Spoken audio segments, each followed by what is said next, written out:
Assalamualaikum warahmatullahi wabarakatuh. Waalaikumsalam warahmatullahi wabarakatuh. Sapa kembali di ruang AF 8487. Dalam episode yang lalu kita telah membahas syarat-syarat sholat. Salah satunya adalah syaratnya itu menghadap kiblat. Dan saya bertanya nih, adakah sholat itu tidak menghadap kiblat itu Tas? Mohon penjelasannya Tas. Bismillahirrahmanirrahim. Qalu subhanaka la ilma lana illa ma 'allamtana innaka antal alimul hakim. Salah satu syarat sholat yang sudah kita bahas kemarin adalah wajib menghadap kiblat, yaitu Ka'bah. Iya. Melenceng saja dari kiblat maka sholat kita tidak sah. Adakah sholat yang boleh tidak menghadap kiblat? Ada. Iya. Yaitu yang pertama adalah fi syiddatil khauf, ya, atau salatul khauf, ya. Sholat dalam keadaan takut. Ya. Takut. Contohnya dalam peperangan. Peperangan yang sudah berkecamuk, ya. Peperangan sudah berkecamuk, ya. Itu boleh tidak menghadap kiblat. Ke arah mana saja boleh. Iya. Kecuali kalau perangnya perang yang masih berhadapan, ya. Tapi kalau sudah berkecamuk, ya, itu silahkan saja tidak menghadap kiblat, boleh. Contoh lagi ketika misalnya dalam keadaan gempa. Gempa. Ketika sholat tiba-tiba gempa terjadi, maka boleh kita tidak menghadap kiblat. Kita lari misalnya menyelamatkan diri dari gempa, maka boleh tidak menghadap kiblat. Syaratnya jangan berbicara saja, jangan ngomong, gitu kan. Nah, nanti ketika di tempat yang aman, teruskan lagi sholatnya. Kemudian ketika terjadi banjir, begitu juga. Misalnya kita sholat di pinggir sungai atau di batu-batuan tuh, di sungai suka ada, ya. Nah, tiba-tiba banjir datang misalnya, itu kita boleh tuh lari, tanpa menghadap kiblat, teruskan lagi sholat. Ya. Dan lain-lain, misalnya lagi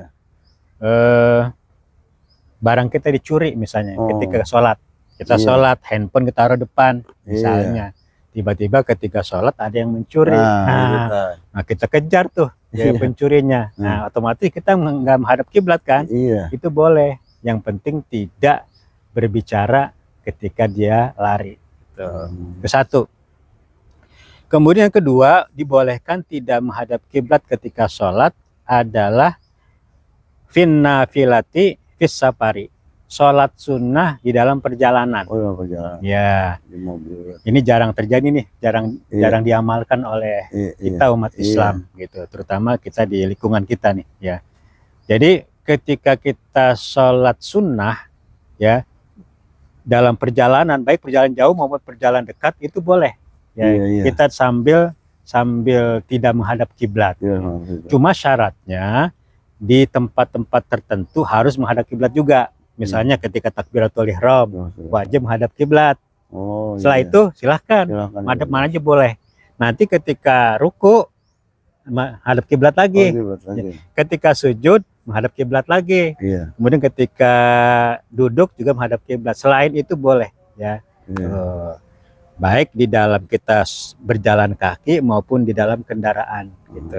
Jadi boleh tidak menghadap kiblat pada dua tempat tadi. Cuma ini yang jarang sekali diamalkan, ya, sholat sunnah ketika dalam perjalanan. Contohnya begini, setelah kita sholat zuhur nih, ya kan ada tuh sholat ba'diyah, ya. Nah, ketika ba'diyah kita nggak sholat di situ. Ya, kita hanya takbir aja, Allahu Akbar, menghadap kiblat. Setelah itu baca-bacaannya sambil jalan, tidak menghadap kiblat, sambil jalan, ya, madep mana saja boleh. Tapi nanti ketika dia mau ruku, dia harus cari kiblat, ya, dia berhenti, dia ruku dulu, menghadap kiblat dulu, gitu. Ya. Nanti ketika sujud pun begitu, ketika duduk begitu, nanti ketika bangun lagi, nah silahkan menghadap mana saja boleh, gitu. Itu ada dua macam, ya, sholat tidak menghadap kiblat, yaitu pertama adalah ketika dalam keadaan takut, ya, kemudian yang kedua sholat sunnah dalam perjalanan. Wallahu a'lam bishawab. Terima kasih atas penjelasannya. Demikianlah pertemuan kita kali ini. Semoga bermanfaat untuk kita semua. Wassalamualaikum warahmatullahi wabarakatuh. Waalaikumsalam warahmatullahi wabarakatuh.